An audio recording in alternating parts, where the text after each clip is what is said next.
So hello hi everyone, मेरा नाम गौतम लखानी है and I welcome you all to our course in which we are covering Indian economy by Sanjeev Verma. So guys, आज के session की अगर हम बात करें तो आज हम डिस्कस करने जा रहे हैं चैप्टर 9 को, जिसमें हम देखेंगे इंडस्ट्रियल सेक्टर के बारे में, लिबरलाइजेशन से पहले का क्या माहौल था उन सब चीजों को भी कवर करेंगे और देखेंगे इंडिया में बिजनेस को लेकर के सरकार क्या क्या काम कर रही है. तो चलिए शुरुआत करते हैं हमारे आज के सेशन की. उससे पहले यहाँ पर आप सब लोगों के लिए एक इंपॉर्टेंट इन्फॉर्मेशन यहाँ पर यह है कि अनअकैडमी लेकर के आया है आप लोगों के लिए अनअकैडमी कॉम्बैट, जो कि एक most competitive gamified UPSC CSC battle रहेगा. इसके बारे में यहाँ पर अगर हम बात करें तो देखिए क्या है कि यहाँ पर आप 1000 लर्नर्स के साथ यूपीएससी एस्पिरेंट्स के साथ जो है compete कर पाएंगे. बेसिकली कल सुबह 11 बजे ये होने जा रहा है, तो प्लीज जाइए जाकर फ्री ऑफ कॉस्ट इसके अंदर अपने आप को एनरोल करिए. इसके अलावा यहाँ पर अगर हम बात करें इसकी, तो यहाँ पर आपको काफी सारे चैलेंजिंग क्वेश्चंस देखने को मिलेंगे जो कि अनअकैडमी एजुकेटर्स ने आपके लिए बनाए हैं. इसके अलावा यहाँ पर आपको रियल टाइम रैंकिंग भी मिलेगी ताकि आपको पता लग सके कि हाँ आप कहाँ पर हैं इस टाइम पर. और साथ में यहाँ पर अगर हम बात करें तो जैसे कि आपको पता है कि बेस्ट अनअकैडमी जो यहाँ पर एस्पिरेंट्स होंगे उनके साथ आप compete करेंगे, तो वो भी एक बेनिफिट है. आपको एक रियल टाइम पता लगेगा कि हाँ किन लोगों के साथ आप कंटेस्टेंट जो है आपके कौन हैं, किन के साथ compete कर रहे हैं. एंड एट दी एंड कहीं ना कहीं आपको एक डिटेल्ड वीडियो सॉल्यूशन भी मिलेगा हमारे टॉप एजुकेटर्स के थ्रू. इसके अलावा यहाँ पर अगर हम बात करें तो आपको स्कोर्स मिलेंगे बकायदा, लीडरशिप बोर्ड आपको देखने को मिलेगा, रेटिंग्स आपको मिलेंगी और अवार्ड्स भी यहाँ पर आपको मिलेंगे. विनिंग प्राइजेस की गाइस अगर हम यहाँ पर बात करें तो जो फर्स्ट 3 रैंकर्स हैं उनको अनअकैडमी की तरफ से 3 मंथ्स का यूपीएससी सीएससी जनरल स्टडीज का प्लस सब्सक्रिप्शन मिलेगा. इसके अलावा यहाँ पर जो रैंक 4 to 150 रहेंगे उनको ₹1000 के वाउचर्स यहाँ पर मिलेंगे अमेजोन की तरफ से. तो ये सब बेनिफिट्स यहाँ पर आपको मिलेंगे. इसके अलावा कंटेस्ट के फॉर्मेट की बात करें तो 45 मिनट्स का आपको समय दिया जाएगा. 60 क्वेश्चंस आपसे यहाँ पर पूछे जाएंगे. 13 कॉम्बैट्स ये होंगी. 6 सेक्शन से क्वेश्चन यहाँ पर पूछे जाएंगे. रिलेटिव स्कोरिंग आपको देखने को मिलेगी और जो ये हमारी अनअकैडमी कॉम्बैट है ये ऑल्टरनेट संडेज को आपको देखने को मिलेगी. तो प्लीज जाइए जाकर फ्री ऑफ कॉस्ट इसमें अपने आप को एनरोल करिए और एनरोल करने के लिए यूज करिएगा हमारा रेफरल कोड रैंक10. ओके, तो चलिए शुरुआत करते हैं हमारे आज के सेशन की. देखते हैं आज के टॉपिक को, कवर करते हैं इंडस्ट्रियल सेक्टर को और बाकी सब चीजों को. ओके तो let's begin with our topic. तो देखिए सबसे पहले गाइस अगर हम यहाँ पर बात करें तो जो हमारा सबसे पहला सेशन था ना, in that session I had told you कि भाई हमारी जो इकोनॉमी है उसके अंदर there are different kind of sectors जो कि काम कर रहे हैं या कहीं ना कहीं हमारे जीडीपी के अंदर कंट्रीब्यूट कर रहे हैं.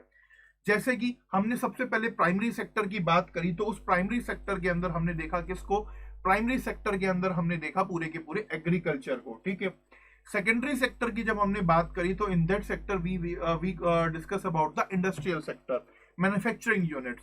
एंड जो तीसरा सेक्टर हमारा होता है जिसे हम टर्शियरी सेक्टर कहते हैं, उसके अंदर बेसिकली क्या आता है, हमारे जो सर्विस सेक्टर है. ठीक है, तो देखिए आज इस सेशन की अगर हम बात करें तो फिलहाल हम इंडस्ट्रियल सेक्टर के बारे में पढ़ेंगे, यानी कि सेकेंडरी सेक्टर को हम यहाँ पर देखेंगे. Before that you all know that we have already discussed about the agriculture. Agriculture के बारे में, प्राइमरी सेक्टर के बारे में काफी कुछ अब तक हम पढ़ चुके हैं. गवर्नमेंट की पॉलिसीज से लेकर के एग्रीकल्चर के हालात क्या है, we have discussed about each and everything. So in our today's session we are going to discuss about the industrial sector, कि कैसे हमारी इकोनॉमी के अंदर इंडस्ट्रियल सेक्टर एक इंपॉर्टेंट रोल प्ले करता है. ठीक है, तो आज के सेशन में हम इसको यहाँ पर देखने वाले हैं. देखिए अगर आप बात करें इकोनॉमी की, ठीक है, तो कहीं ना कहीं आप कह सकते हैं कि जो हमारा इंडस्ट्रियल सेक्टर है वो एक इक्वल इंपॉर्टेंट रोल प्ले करता है हमारी इकोनॉमी के अंदर. आज की डेट की बात करें, भारत सरकार का जो सबसे ज्यादा फोकस है वो किस चीज के ऊपर है, भारत सरकार का सबसे ज्यादा फोकस है कि भाई मेड इन इंडिया का जो कॉन्सेप्ट है, मेड इन इंडिया का जो आइडिया है वो ग्लोबल हो. ठीक है, इसीलिए हमारे प्रधानमंत्री नरेंद्र मोदी आज की डेट में आत्मनिर्भर भारत की बात करते हैं, इंडस्ट्रियलाइजेशन की बात करते हैं और कहीं ना कहीं लोकल फॉर वोकल के बारे में बात करते हैं.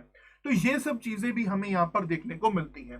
तो क्या जरूरी है हमारे लिए industrial sector, why there is a need of industrial sector, क्यों प्रधानमंत्री जी हर जगह जा जा करके इंडस्ट्रियल सेक्टर की बात कर रहे हैं, वाई मेड इन इंडिया करके हम यहाँ पर स्कीम्स देखने को मिल रही हैं, क्यों प्रोडक्शन लिंक्ड इंसेंटिव स्कीम लाई गई है भारत सरकार के द्वारा. तो देखिए इसके पीछे जो मोस्ट इंपॉर्टेंट रीजन है वो ये है कि भाई कहीं ना कहीं हमारे जीडीपी के अंदर, कहीं ना कहीं हमारी इकोनॉमी के अंदर जो इंडस्ट्रियल सेक्टर है वो एक इक्वल इंपॉर्टेंट रोल यहाँ पर प्ले करता है. अगर आप ग्रोथ की बात करें, सेल्फ रिलायंस की बात करें, एम्प्लॉयमेंट की बात करें, तो कहीं ना कहीं इन तीनों चीजों में इंडस्ट्रियल सेक्टर एक इंपॉर्टेंट रोल प्ले करता है। इंडस्ट्रियल सेक्टर, अगर इंडस्ट्रीज डेवलप होंगी तो अल्टीमेटली क्या होगा, हमारी इकोनॉमी के अंदर प्रोडक्शन बढ़ेगा, प्रोडक्शन बढ़ेगा तो हमारी इकोनॉमी ग्रो करेगी। जब हमारे यहाँ पर प्रोडक्शन बढ़ेगा, इकोनॉमी ग्रो करेगी, तो अल्टीमेटली क्या होगा, हम सेल्फ रिलायंट होंगे, आत्मनिर्भर होंगे। और जब हमारे यहाँ पर ये सब चीजें चल रही होंगी तो कहीं ना कहीं एम्प्लॉयमेंट भी बढ़ेगा। तो अगर आप इंडस्ट्रियल सेक्टर को देखें ना, तो हमेशा इंडस्ट्रियल सेक्टर जो है ना, वो एक रिपल इफेक्ट की तरह काम करता है। रिपल इफेक्ट का मतलब क्या है, अब मैं थोड़ा सा उसके बारे में भी बात कर लेता हूं। तो रिपल इफेक्ट का मतलब यह है कि देखिए, मान लीजिए पानी है, ठीक है, ये यहाँ पर आपको सामने एक सी है, वाटर बॉडी है कोई। अब यहाँ पर मिस्टर ए खड़े हैं और मिस्टर ए ने यहाँ पर खड़े खड़े क्या करा, इन्होंने एक पत्थर फेंक के मारा, ठीक है, ये पत्थर फेंका इन्होंने और वो पत्थर जाकर के जो है यहाँ जाकर के पानी के अंदर गिर गया, नीचे गिरा। बट इसकी जो वेव्स होंगी ना, वो हमें आगे भी देखने को मिलेंगी, लहरें बनती है ना जब हम पत्थर फेंकते हैं पानी के अंदर। तो इसी तरीके से जब हम इंडस्ट्रियल सेक्टर की बात करते हैं तो यही चीज होती है। देखिए, अब जब भी हम बात करते हैं टाउनशिप्स की, कि भाई टाउनशिप डेवलप हुई, तो वो टाउन्स कैसे डेवलप होते हैं, जब उन टाउन्स के आसपास इंडस्ट्रीज डेवलप होती है। तो कहीं ना कहीं आपको ये समझने की नीड है, जब जब इंडस्ट्री डेवलप हो गई, तो इंडस्ट्रीज जब डेवलप होंगी तो इकोनॉमी ग्रो करेगी, इकोनॉमी ग्रो करेगी तो हम सेल्फ रिलायंट बनेंगे, इकोनॉमी ग्रो कर रही है, सेल्फ रिलायंट बन रहे हैं, इंडस्ट्रीज बढ़ रही हैं, तो कहीं ना कहीं एम्प्लॉयमेंट अपॉर्चुनिटीज जनरेट होंगी। एम्प्लॉयमेंट अपॉर्चुनिटीज जनरेट होंगी तो परचेजिंग पावर लोगों की बढ़ेगी, इनकम लोगों की बढ़ेगी। जब इनकम बढ़ेगी तो लोगों की डिमांड भी बढ़ेगी। और जब ये सब चीजें हो रही होंगी तो कहीं ना कहीं हमारा एग्रीकल्चर सेक्टर भी प्रॉस्पर करेगा, एग्रीकल्चर सेक्टर की भी डिमांड कहीं ना कहीं बढ़ेगी। और साथ में जब ये सब चीजें हो रही होंगी तो कहीं ना कहीं इंडस्ट्रीज जो है, टाउनशिप्स भी डेवलप करती हैं, इनडायरेक्ट एम्प्लॉयमेंट वगैरह दे करके। अब देखिए, एक इंडस्ट्री इनडायरेक्ट एम्प्लॉयमेंट कैसे दे सकती है, इसके बारे में बात कर लेते हैं, ठीक है। अब यहां पर अगर हम समझने की कोशिश करें, एक एग्जांपल ले लेते हैं कि हमारे सामने एक जो है इंडस्ट्री है पेपर बनाने की, ठीक है। उस इंडस्ट्री का क्या काम है, पेपर बनाती है वो। अब आप सबको पता है पेपर किससे बनता है, पेड़ों से बनता है, ठीक है। प्रोसेस में नहीं जा रहे हैं, थोड़ा ओवरव्यू लेते हैं। तो देखिए क्या है, अगर पेपर बनाने वाली इंडस्ट्री आपके घर पे आकर, घर के आसपास आकर के लग गई, तो क्या होगा।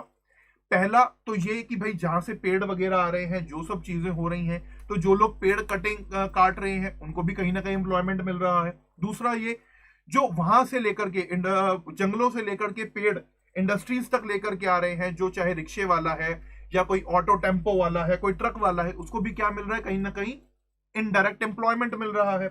फिर इसके बाद क्या होता है, आगे चल करके इंडस्ट्रीज के अंदर पूरा का पूरा एक वर्क फॉर्मेट चलता है, पूरा का पूरा काम होता है। पेपर की बना, पेपर बना, पेपर के बनने के बाद वो पैक करा जाएगा, पैक करा जाएगा तो उसके बाद वो कहीं आगे और यूनिट में जाएगा, ठीक है। तो कहीं ना कहीं गत्ता बनाने वाली फैक्ट्री को भी उससे एक एम्प्लॉयमेंट मिलेगा, ठीक है, जिसमें कार्ड बॉक्सेस के अंदर पैक करके रखेंगे। फिर उसके बाद जब उसे मार्केट में बेचा जाएगा तो कहीं ना कहीं उसके लिए सेल्समैन की रिक्वायरमेंट होगी। तो आप यहां पर समझ सकते हैं कि भाई एक इंडस्ट्री के लगने पर इनडायरेक्ट एम्प्लॉयमेंट कितना ज्यादा बढ़ता है, ठीक है। तो कहीं ना कहीं आप अगर आप एग्जांपल लें तो जमशेदपुर हो गया, रुड़केला हो गया, भिलाई हो गया, ये सब कुछ ऐसी जगहें हैं जहां पर इंडस्ट्रीज डेवलप हुई। और इंडस्ट्रीज के डेवलपमेंट होने के साथ साथ क्या हुआ, वहां पर लोगों ने भी काफी ज्यादा डेवलपमेंट करा, ठीक है। बाकी सब चीजें भी यहाँ पर हमें डेवलप होती हुई देखने को मिली। तो कहीं ना कहीं सिंपल और साफ शब्दों में हम क्या कह सकते हैं कि भाई अगर एक इंडस्ट्री का डेवलपमेंट होता है तो उस इंडस्ट्री के डेवलपमेंट के साथ और क्या होता है, और भी बाकी सब चीजों का डेवलपमेंट हमें देखने को मिलता है। इसीलिए आज की डेट में भारत सरकार का सबसे बड़ा जो फोकस है, सबसे बड़ा जो एम है, वो किसके ऊपर है, इंडस्ट्रीज को बढ़ाने में। मेड इन इंडिया के कॉन्सेप्ट के बारे में जो है भारत सरकार इस टाइम पर बात यहां पर कर रही है, आत्मनिर्भर भारत की बात यहां पर सरकार कर रही है।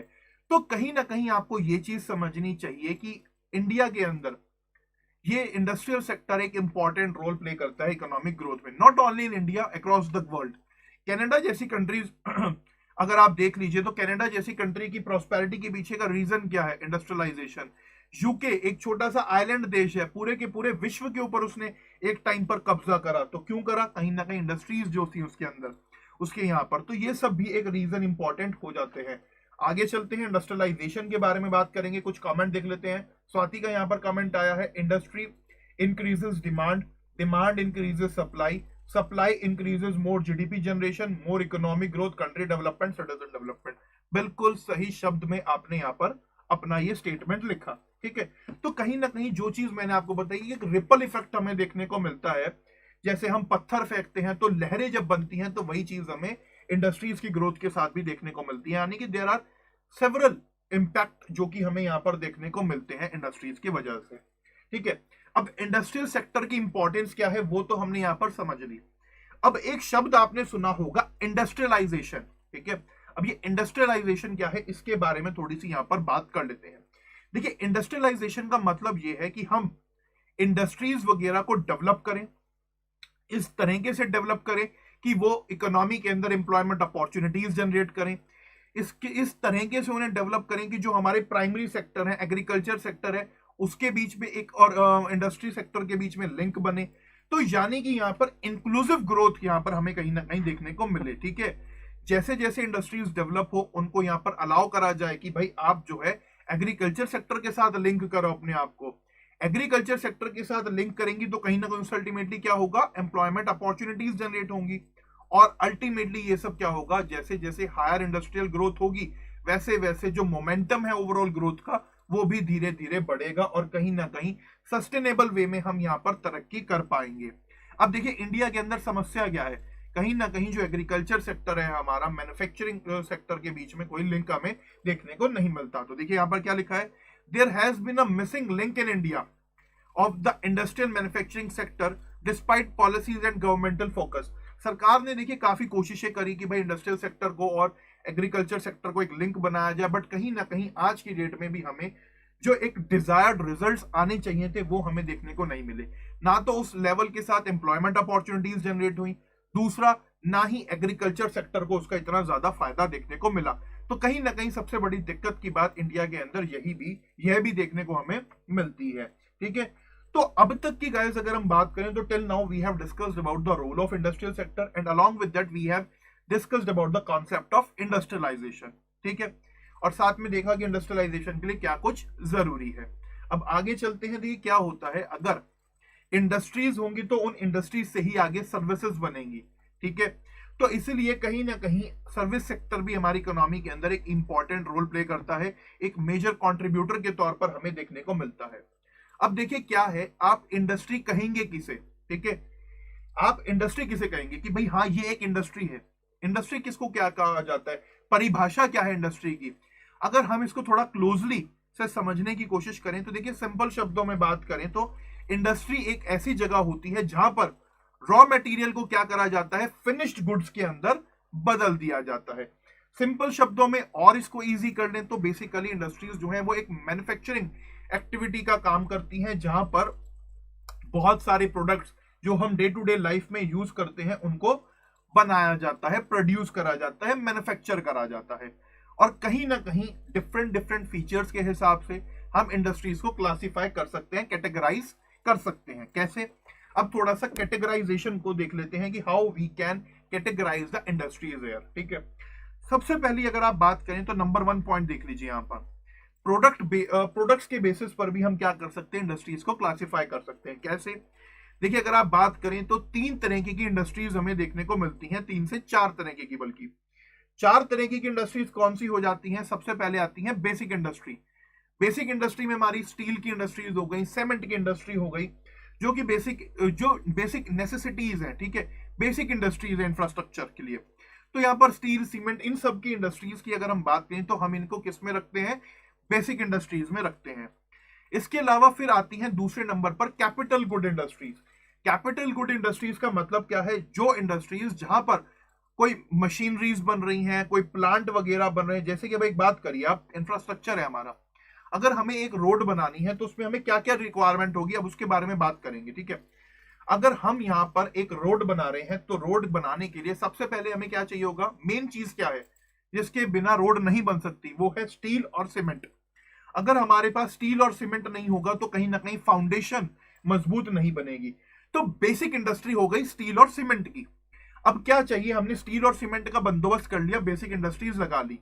अब हमें चाहिए कि भाई हम या तो जेसीबी मशीन बनाएं या हम वो मिक्सचर बनाएं जिसमें हम सीमेंट को घोल सकते हैं और ये सब चीजें कर सकते हैं। तो उसके लिए हमें क्या चाहिए, मशीनरी बनाने के लिए इंडस्ट्री चाहिए, तो हमने लगाई कैपिटल गुड इंडस्ट्री आगे चल करके फिर, ठीक है। जब ये सब चीजें हो गया, अब बारी आई कि भाई अब क्या चाहिए, अब क्या चाहिए आपको, अब क्या रिक्वायरमेंट है। रिक्वायरमेंट थी कि भाई अब हमें चाहिए टूल्स, इक्विपमेंट्स चाहिए, हमें फावड़े चाहिए, और इसके अलावा बाकी सब नेसेसिटीज जो होती हैं, इंटरमीडिएट गुड्स जो होते हैं वो सब हमें चाहिए। तो जो भी फिर लगाई गई इंटरमीडिएट गुड इंडस्ट्रीज, एंड अब रोड बन के हो गई तैयार। अब चलो रोड तो बन गई, बट अब उस रोड के ऊपर हमें लाइट्स भी लगानी है, कार भी चलानी है, फ्रिजेस स्कूटर्स भी चलाने हैं, तो ये होती हैं कंज्यूमर गुड इंडस्ट्रीज। सिंपल शब्दों में समझने की कोशिश करें तो जो नेसेसिटीज होती हैं, बेसिक रिक्वायरमेंट्स होती हैं, स्टील, सीमेंट, आयरन, ये सब आ जाती हैं हमारी बेसिक इंडस्ट्रीज के अंदर। फिर उसके बाद जो हमारे प्लांट्स होते हैं, मशीनरीज होती हैं, ये सब आती हैं हमारी किसमें, कैपिटल गुड इंडस्ट्री में। अब आप कह सकते हैं कि सर कार भी तो एक मशीनरी है, स्कूटर भी तो एक मशीनरी है। तो माय डियर, कार से, स्कूटर से हम कुछ प्रोडक्ट नहीं बना रहे। कैपिटल गुड इंडस्ट्रीज वो इंडस्ट्रीज होती हैं जहां पर इस तरह की मशीनरी डेवलप करी जाती हैं जिनसे आगे चल करके और गुड्स बनाए जाए, ठीक है। तो यहां पर वो देखने को हमें मिलता है। फिर हमें इंटरमीडिएट गुड इंडस्ट्रीज देखने को मिलती हैं जिसमें डाई वगैरह, टूल्स वगैरह, ये सब छोटे मोटे आइटम बनाई जाती हैं। फिर अल्टीमेटली जो मोस्ट इंपॉर्टेंट होती है कहीं ना कहीं डिमांड के पॉइंट ऑफ व्यू से, वो होती है कंज्यूमर गुड इंडस्ट्रीज, जहां पर कार, स्कूटर, फ्रिज, टीवी, जो डे टू डे लाइफ में हम लोग यूज करते हैं चीजें, उनको बनाया जाता है। और इन कंज्यूमर गुड इंडस्ट्रीज को ही कहीं ना कहीं क्या कहा जाता है, व्हाइट गुड इंडस्ट्री यहां पर बोला जाता है। ओके, आई होप आपको चीजें समझ आ गई होंगी। समझ आ गई हैं तो प्लीज कमेंट सेक्शन में मुझे बताएं, वीडियो को लाइक करें, क्योंकि आपके लाइक करने से हमें मोटिवेशन मिलता है। और अगर आपको कोई डाउट है तो प्लीज वो भी कमेंट सेक्शन में यहाँ पर बताएं। तो सबसे पहला जो कैटेगराइजेशन हम इंडस्ट्रीज का कर सकते हैं वो कर सकते हैं प्रोडक्ट के बेसिस पर, जो भी मैंने आपको करके दिखाया। आगे चलें, फिर बात आती है मालिकाना हक की, ओनरशिप की बात जब आती है तो देखिए भारत के अंदर हमें 3 तरीके की इंडस्ट्रीज देखने को मिलती हैं। पहली आ जाती है गवर्नमेंट इंडस्ट्रीज, जिन्हें हम पीएसयू कहते हैं, या कहते हैं क्या, पब्लिक सेक्टर अंडरटेकिंग्स, ठीक है। इसके बाद हमें देखने को मिलती हैं प्राइवेट और फॉरेन कंपनीज, जिनको हम प्राइवेट सेक्टर के अंदर रखते हैं, ठीक है। इसके बाद आ जाती है हमारी private and public sector industries, जो कि ज्वाइंट सेक्टर के तौर पर काम करती हैं। वहां पर हमें प्राइवेट पार्टनरशिप भी देखने को मिलती है और पब्लिक पार्टनरशिप भी देखने को मिलती है। अब देखिए क्या है, तो ये ऑनरशिप के बेसिस पर भी आप क्या कर सकते हैं, कैटेगराइज कर सकते हैं डिफरेंट डिफरेंट इंडस्ट्रीज को। कैसे, अब देखिए क्या है, आप जो है कह सकते हैं कि अगर मैं आपसे पूछूं कि ओएनजीसी क्या वो एक पीएसयू है या वो एक प्राइवेट सेक्टर फर्म है, तो आप सीधे तौर पर बता सकते हैं कि सर जो ओएनजीसी है ये क्या है, गवर्नमेंट एंटिटी है, पब्लिक सेक्टर अंडरटेकिंग है। इसी तरीके से मैं अगर आपसे पूछूं कि भाई आप मुझे बताएं कि रिलायंस जियो जो हो गया हमारा, वो कौन से सेक्टर में आता है, प्राइवेट है या फॉरेन है, तो आप सिंपल तौर पे बता सकते हैं सर प्राइवेट है। तो ये हमें ऑनरशिप के बेसिस पर भी हम क्या कर सकते हैं, इंडस्ट्रीज को कैटेगराइज यहां पर कर सकते हैं, ठीक है। और इसके अलावा यहां पर अगर हम बात करें तो स्केल ऑफ इन्वेस्टमेंट, आपने काफी बार सुना होगा भारत सरकार बोलती है भाई एमएसएमई एमएसएमई। ये एमएसएमई क्या है, तो एमएसएमई होता है micro small and medium enterprises, ठीक है। अब देखिए क्या है, इन्वेस्टमेंट के बेसिस पर भी हम क्या करते हैं, यहां पर इंडस्ट्रीज को क्लासिफाई करते हैं। जो बहुत बड़ी इंडस्ट्रीज होती हैं, जहां पर जिनको हम लार्ज इंडस्ट्रीज बोलते हैं, तो लार्ज इंडस्ट्रीज के अंदर जो इन्वेस्टमेंट होता है वो 10 करोड़ से ज्यादा का होता है, ठीक है। और फिर जिनको हम मीडियम इंडस्ट्रीज बोलते हैं, उनके अंदर जो इन्वेस्टमेंट होता है वो 1 करोड़ से लेकर के 10 करोड़ रुपए तक का होता है। और जो स्मॉल स्केल इंडस्ट्रीज होती है ना, उनके अंदर हमें देखने को मिलता है 10 लाख से लेकर के 1 करोड़ रुपए तक का इन्वेस्टमेंट। और जो विलेज एंड कॉटेज इंडस्ट्रीज होती हैं, उनके अंदर हमें देखने को मिलता है लेस देन 10 लाख का इन्वेस्टमेंट, ठीक है। तो इन्वेस्टमेंट के बेसिस पर भी हम क्या कर सकते हैं, इंडस्ट्रीज को क्लासिफाई, कैटेगराइज कर सकते हैं, large industries, medium industries, small scale industries and then village and cottage industries. अब यहां पर देखिए इंडिया की बात करें तो इंडिया के अंदर एमएसएमई सेक्टर बहुत बड़े लेवल पर है, जिस वजह से कहीं ना कहीं भारत सरकार को हमेशा चिंता जो है वो रहती है किसकी, एमएसएमई सेक्टर की रहती है, यानी कि मीडियम इंडस्ट्रीज और स्मॉल स्केल इंडस्ट्रीज की कहीं ना कहीं हमेशा चिंता रहती है।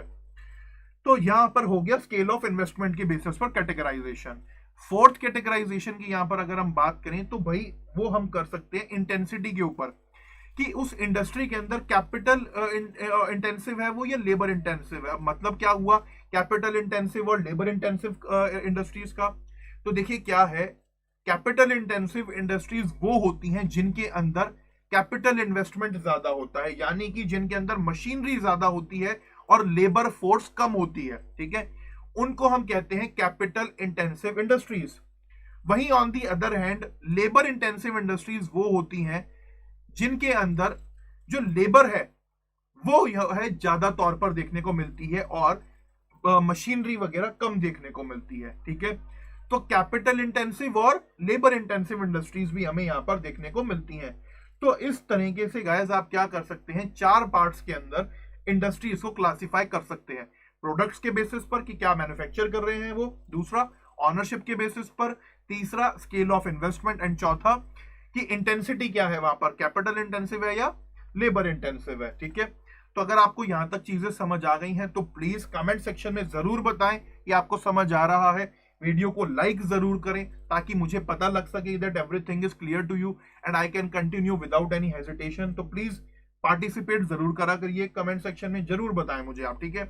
इसके अलावा वीडियो को लाइक भी कर दीजिए। आगे चलते हैं, मीनवाइल कुछ कमेंट्स देख लेते हैं। यहाँ पर स्वाति का कमेंट है, due to linking industrial sector and agriculture are not in proper strategic structure, that's why government fail to link. बिल्कुल सही बात है, एक ये भी पॉइंट कहीं ना कहीं रखता है, ठीक है, इत्तेफाक।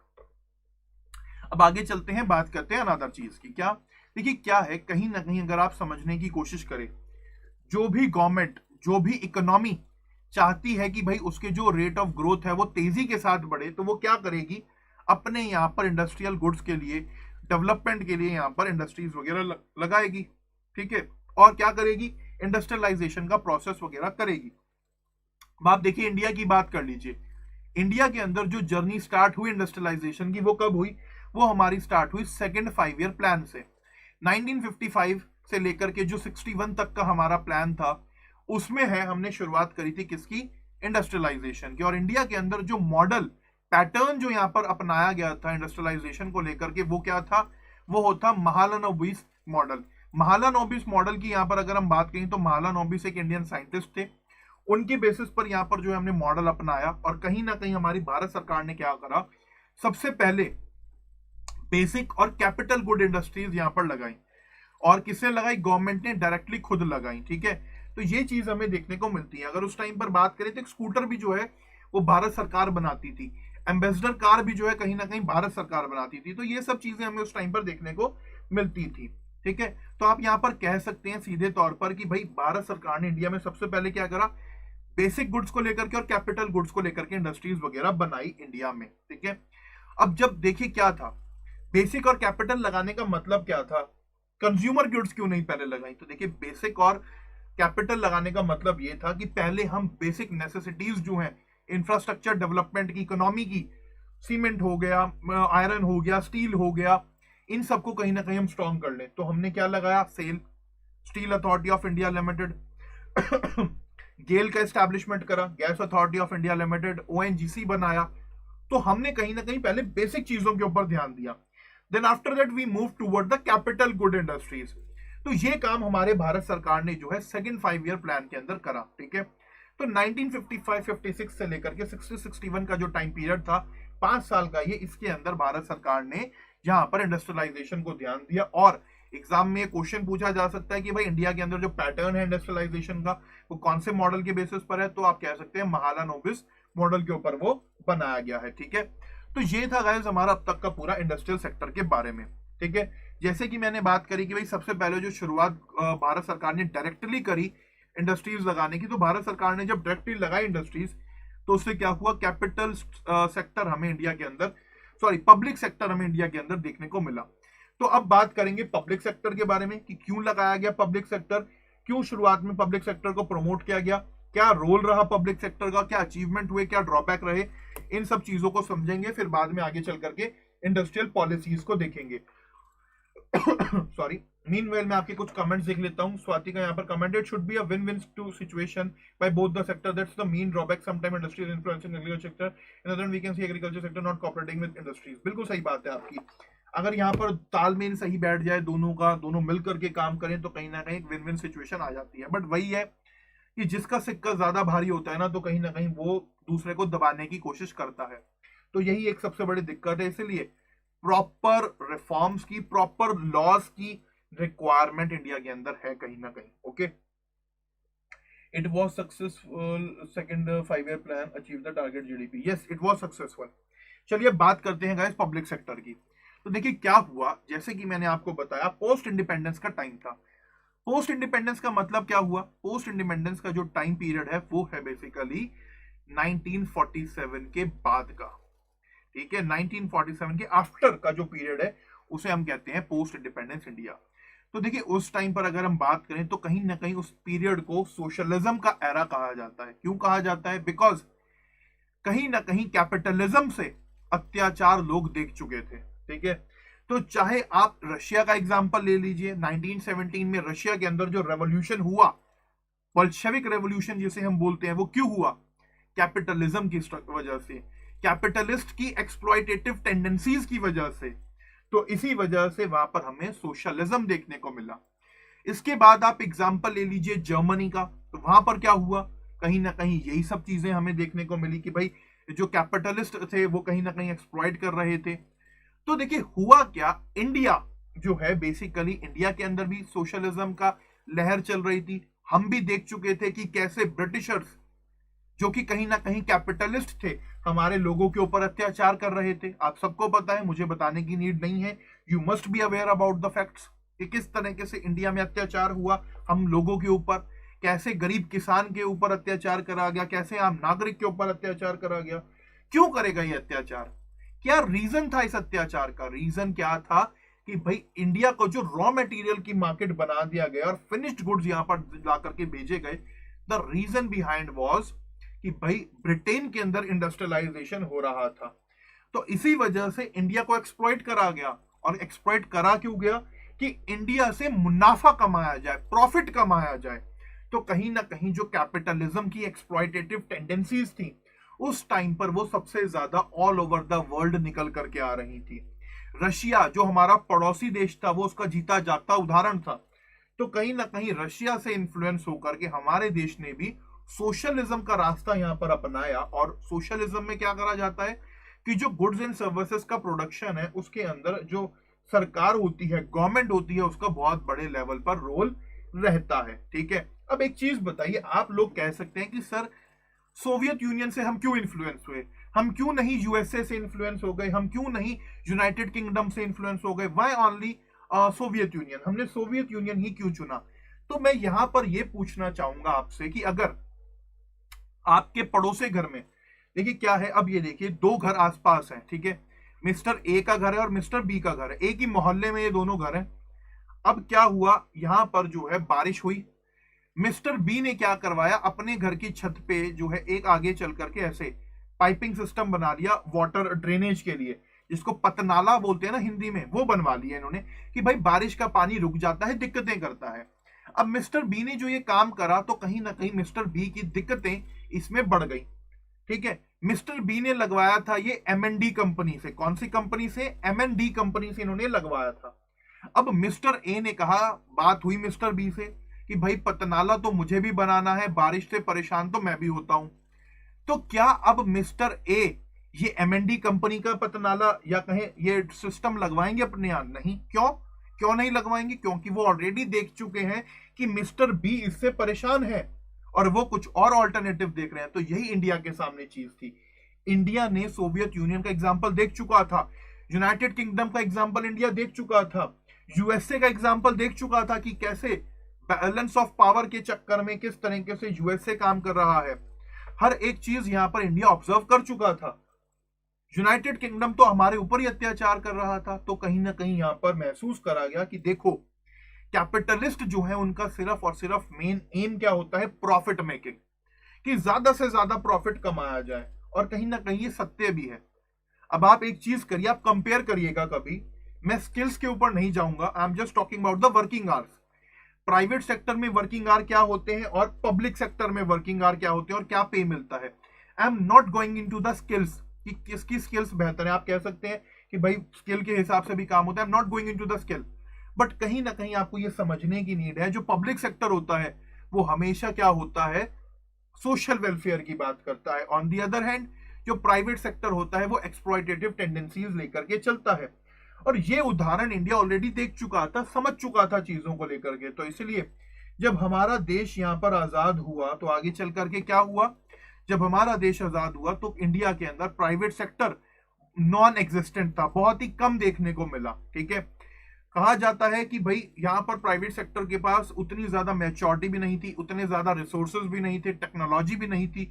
तो कहीं ना कहीं इंडस्ट्रियलाइजेशन की प्रोसेस में उसको रिस्पॉन्सिबिलिटी ना दे करके भारत सरकार ने क्या करा, खुद अपना इंडस्ट्रियलाइजेशन शुरू करा। और कहीं ना कहीं आप समझिए इस चीज को, जब बच्चा बड़ा होता है तो उसको अपने फादर की असिस्टेंस की जरूरत होती है। तो हमारा देश आजाद हो रहा था, नीड थी हमें एक स्ट्रांग गवर्नमेंट की, स्ट्रांग फाउंडेशन की। तो यहां पर इसीलिए बकायदा क्या करा गया, रिस्पॉन्सिबिलिटी को देखते हुए एक डिटरमिन्ड पाथ यहां पर बनाया गया कि भाई इंडस्ट्रियलाइजेशन को हमें इस तरीके से लेकर के चलना है।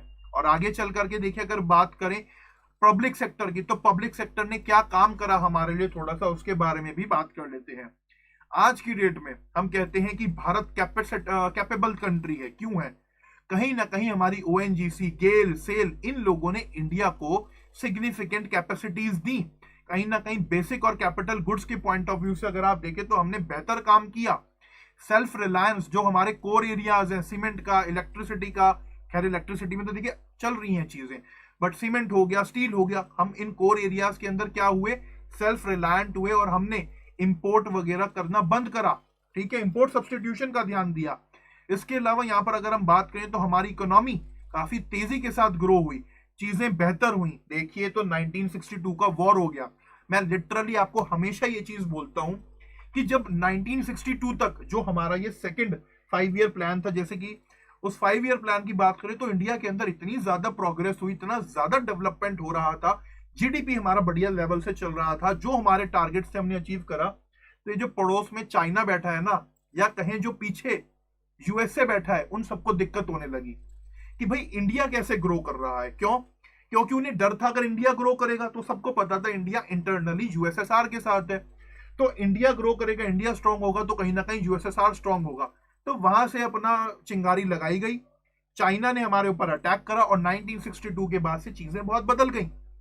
ये भी समझने की नीड है, पहले जो हमारा बजट होता था, जीडीपी होता था, तकरीबन 95% हमारा डेवलपमेंट में लगता था, इंडस्ट्रीज डेवलप करी, एग्रीकल्चर करा, इन सब में लगता था। बट आफ्टर द 1962 वॉर हमारा जो वो बेसिकली रेशियो थे वो बदल गए। क्यों, just because of this thing only, war की वजह से बस। ठीक है, तो यहां पर कहीं ना कहीं आप कह सकते हैं कि भाई हमारी इकोनॉमी भी बहुत बढ़िया तरीके से ग्रो करी। साथ में सबसे इंपॉर्टेंट चीज क्या रही, देश की जनसंख्या बहुत थी, आबादी बहुत थी और अनएम्प्लॉयमेंट बहुत था। तो सरकार ने एम्प्लॉयमेंट अपॉर्चुनिटीज बहुत बड़े लेवल पर जनरेट करी, उस टाइम पर क्रिएट करी गई, प्रो लेबर टेक्नोलॉजी इस्तेमाल करी गई। अब आप कह सकते हैं क्या जरूरत था, तो देखिए उस टाइम पर नीड ऑफ द आर था, ये नीड ऑफ एन आर था, हमें जरूरत थी उस टाइम पर एम्प्लॉयमेंट जनरेट करने की, तो ये सब करा गया। ट्राइबल एरियाज जो थे, बैकवर्ड कम्युनिटीज जो थी, जो कि कई सालों से अत्याचार झेल रही थी फ्रॉम पास्ट सेवरल ईयर्स, उन लोगों को भी कहीं ना कहीं इकोनॉमिक डेवलपमेंट के अंदर इंटीग्रेट करा गया। रीजनल डेवलपमेंट यहां पर हमें देखने को मिला। और देखिए पब्लिक सेक्टर जब आगे चल करके डेवलप हुआ, तभी प्राइवेट सेक्टर भी उससे आगे निकला, तो ये भी इंपॉर्टेंट चीज हुई। स्कूल्स बने, हॉस्पिटल्स बने, ट्रांसपोर्ट के अंदर जो है डेवलपमेंट्स वगैरह हुई, तो ये सब चीजें कहीं ना कहीं हमें देखने को मिली। और अगर हम बात करें तो यहाँ पर बेसिक गुड्स, हर एक चीजों के अंदर डेवलपमेंट हमें देखने को मिला। तो पब्लिक सेक्टर का रोल इस लेवल पर हमें हमारी पूरी इकोनॉमी के अंदर देखने को मिला। ठीक है, तो जो मैंने भी यहाँ पर आपको बताया। अब क्या यहाँ पर असेसमेंट रहा, इवैल्यूएशन कर लेते हैं थोड़ा सा पब्लिक सेक्टर का, कि क्या जिन ऑब्जेक्टिव्स के बेसिस पर इसको बनाया गया था वो ये अचीव कर पाया। पब्लिक सेक्टर के ऑब्जेक्टिव्स मैंने आपको लिस्ट गिना दी पूरी की पूरी। अब बात करेंगे क्या ये असेसमेंट करेंगे इनका, क्या अचीव कर पाया, नहीं कर पाया, तो उसके पीछे के क्या रीजन थे, व्हाट आर द इश्यूज, उनको हम देखेंगे। मीनवाइल कुछ कमेंट्स देख लेते हैं। आपका कोई भी डाउट हो तो प्लीज साथ साथ वीडियो में अपना डाउट पूछते जाएं। नहीं है कोई डाउट समझ आ रहा है तब भी बताएं और लाइक करें वीडियो को। ठीक है, स्वाति का यहाँ पर comment, Champaran Satyagraha forcing for India one of the exactly exploitation का सबसे बड़ा एग्जांपल ही चंपारण सत्याग्रह वाला इंसिडेंट है। बाकी और भी है खैर, in private sector we work for 12 hours sir, inside office outside office both. बिल्कुल जी सही बात है। Half of the work we have to take in home else it would not be able to complete the task, but company में more for that, that's why private sector earn more than public sector. See Swati, ये कहीं ना थोड़ा सा contradictory है कि भाई private sector वाले लोग ज्यादा पैसा कमाते हैं पब्लिक सेक्टर के मुकाबले, ये थोड़ा सा कॉन्ट्राडिक्टरी है। आप थोड़ा सा अगर और ज्यादा इन चीजों को देखेंगे, not to the limited people, थोड़ा सा ज्यादा स्टडी करेंगे तो आपको चीजें तब दिख जाएंगी। खैर, मैं पहले ही बोल चुका हूं कि I am not going into the skills, but कहीं ना कहीं आपको समझना पड़ेगा कि नहीं, ऐसा नहीं है, मेजॉरिटी में ऐसा नहीं है। ठीक है, कुछ there are limited people, there are certain people जो टॉप पोजीशंस पे बैठे हुए हैं, अच्छे पैसे कमा रहे हैं just because of that. But कहीं ना कहीं अगर आप उसको प्राइवेट सेक्टर के साथ कंपेयर करें तो ये एक सच्चाई है। जैसे इंडिया में जो पब्लिक सेक्टर है वो आज की डेट में 7th पे कमीशन को फॉलो कर रहा है। तो आप मुझे बताइए, क्या जो हमारा प्राइवेट सेक्टर है वो 7th पे कमीशन को फॉलो कर रहा है? Just answer me this question only. ठीक है, ओके। तो चलिए अब बात करते हैं पब्लिक सेक्टर के असेसमेंट की। देखिए, कहीं ना कहीं यहाँ पर अगर हम बात करें तो ये कहना सही रहेगा कि हमारे पब्लिक सेक्टर ने हमें सिग्निफिकेंट कैपेसिटीज तो दी, हमें सेल्फ रिलायंट तो बनाया, बट कहीं ना कहीं हमारी जो डिपेंडेंस थी वो भी कम करी। ठीक है, हमारी डिपेंडेंस कम हुई बाकी सब चीजों के साथ, एम्प्लॉयमेंट जनरेट हुई, साथ में प्राइवेट सेक्टर भी धीरे धीरे इवॉल्व करने लगा। ठीक है, बट कहीं ना कहीं सर्टेन इश्यूज भी हमें यहाँ पर देखने को मिले। जैसे कि आप यहाँ पर कह सकते हैं कि भाई कैपेसिटी यूटिलाइजेशन पूरी तरीके से नहीं हुआ, टेक्नोलॉजी बेहतर इन्होंने यूज नहीं करी। तो कैसे करते? एम्प्लॉयमेंट भी देना था लोगों को, जिस वजह से लेबर इंटेंसिव टेक्निक अपनाई गई। इसके अलावा आप कह सकते हैं कि पैसे की बर्बादी ज्यादा हुई। ठीक है, तो मैं पहले ही आपको बता चुका हूं कि पब्लिक सेक्टर का काम जो होता है वो सोशल वेलफेयर होता है, ना कि प्रॉफिट मेकिंग का। ठीक है, अब आप ये देखिए कि most of the public sector enterprises are in the loss. तकरीबन 1/3 जो है हमारी वो लॉस के अंदर है। क्यों? इन्हीं सब कारणों की वजह से। ठीक है, अब देखिए क्या हो जाता है यहाँ पर, आप कह सकते हैं क्या पूरी तरीके से पब्लिक सेक्टर को इस लॉस के पीछे ब्लेम करना सही है? तो देखिए, 2-4 बातें हैं यहाँ पर, आप उन चीज को समझने की कोशिश करिए। ठीक है, पब्लिक सेक्टर जो है बेसिकली क्या है, वो सोशल वेलफेयर कंसिडरेशन रखता है। ठीक है, जो पब्लिक सेक्टर है उसका काम क्या है कि इंडस्ट्रियलाइजेशन तो हो ही हो, बट इंडस्ट्रियलाइजेशन के साथ आत्मनिर्भरता भी बने, एम्प्लॉयमेंट जनरेट भी हो, और कहीं ना कहीं जो हमारी बैकवर्ड और ट्राइबल एरियाज है उनका डेवलपमेंट भी हो।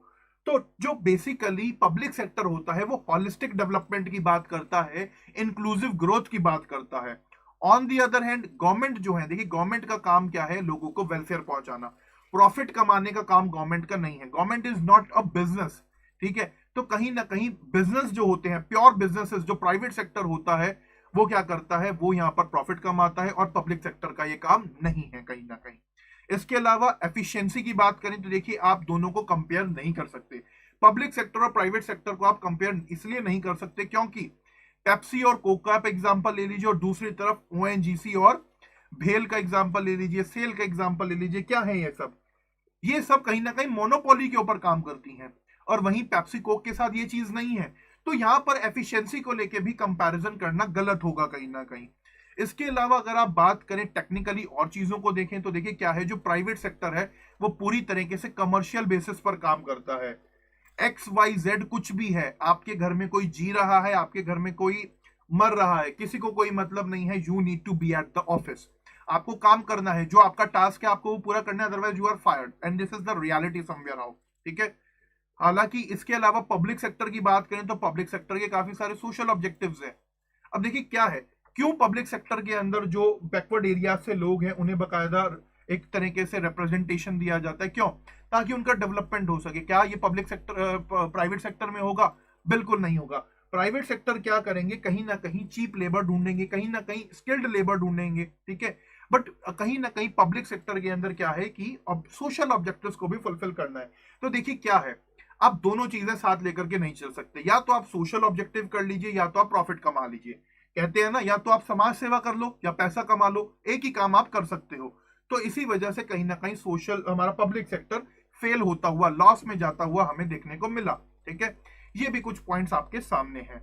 इसके अलावा देखिए अब आप बात करें इंडस्ट्रियल पॉलिसीज की, अब आगे चल करके इंडस्ट्रियल पॉलिसीज को डिस्कस करेंगे। मीनवाइल अब तक का एक क्विक रिवीजन लें तो till now we have discussed about the role of industrial sector in Indian economy.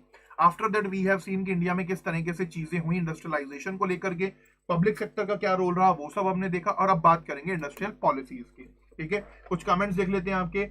What's a पे scale for government 7th pay structure, please go and check, एक बार देख लीजिएगा आप उसको। But right, in private sector more skill more earning, but other section also get good pay scale as per their profile. बिल्कुल जी, सही बात है। अब बात करते हैं हम यहाँ पर इंडस्ट्रियल पॉलिसीज की। देखिए इंडस्ट्रियल पॉलिसी की क्या बात है। इंडस्ट्रियल पॉलिसी को अगर आप देखें तो अगर हमारा चाहे प्राइवेट सेक्टर ग्रो करा चाहे हमारा पब्लिक सेक्टर ग्रो करा, उसके लिए बेसिकली इंडस्ट्रियल पॉलिसी की नीड थी, एक गाइडेंस की नीड थी। और वो गाइड किसने प्रोवाइड कराई? भारत सरकार ने प्रोवाइड कराई। तो 1948 से लेकर के हमें जो है लगातार क्या देखने को मिलती हैं? इंडस्ट्रियल पॉलिसीज देखने को मिलती हैं। ठीक है, डिफरेंट डिफरेंट लैंडमार्क्स पॉलिसीज देखने को मिलती हैं, चाहे आप इंडस्ट्रियल पॉलिसी 1956 की बात करें या एलपीजी रिफॉर्म्स जो इंडस्ट्रियल पॉलिसी 1991 की हमें देखने को मिली उसकी बात करें।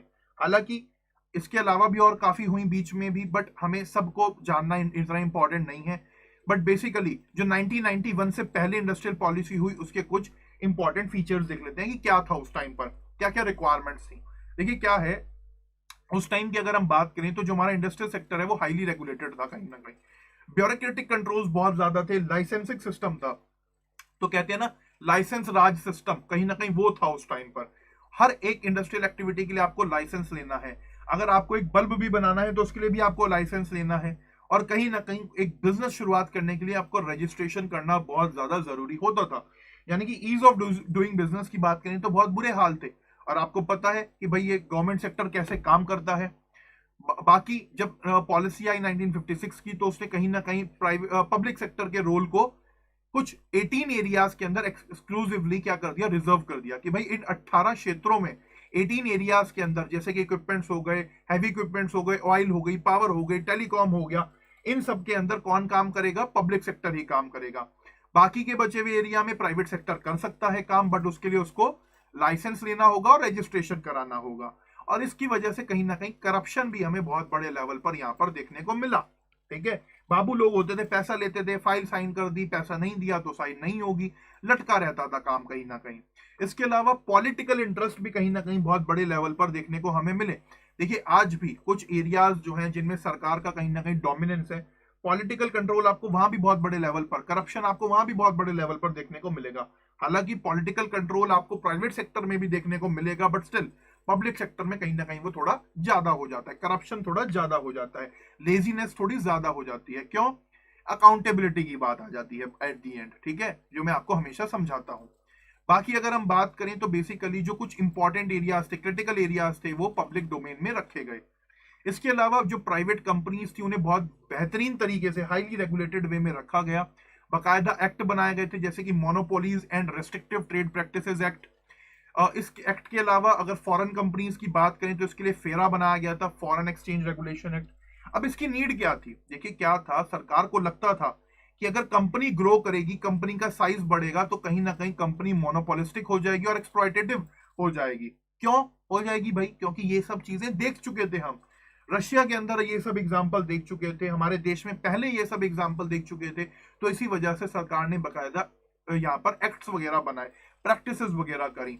और इसके लिए यहाँ पर अगर हम बात करें तो कहीं ना कहीं देखिए क्या है, प्राइवेट सेक्टर को अगर अपना कैपेसिटी एक्सपेंशन करना पड़ता था, यानी कि अगर उनकी कैपेसिटी 1000 यूनिट की और उन्हें बढ़ा करके अब 2000 करनी है, तो सरकार से इसके लिए भी लाइसेंस लेना पड़ता था। अब आप कह सकते हैं कि गलत है तो बिल्कुल जी गलत है। कहीं ना कहीं इसके अपने ड्रॉबैक्स भी हैं और कहीं ना कहीं इसके अपने फायदे भी हैं।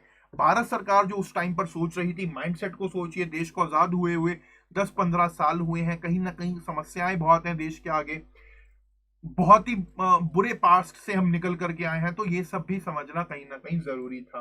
ओके, तो ये था बेसिकली हमारा आज का सेशन गाइस।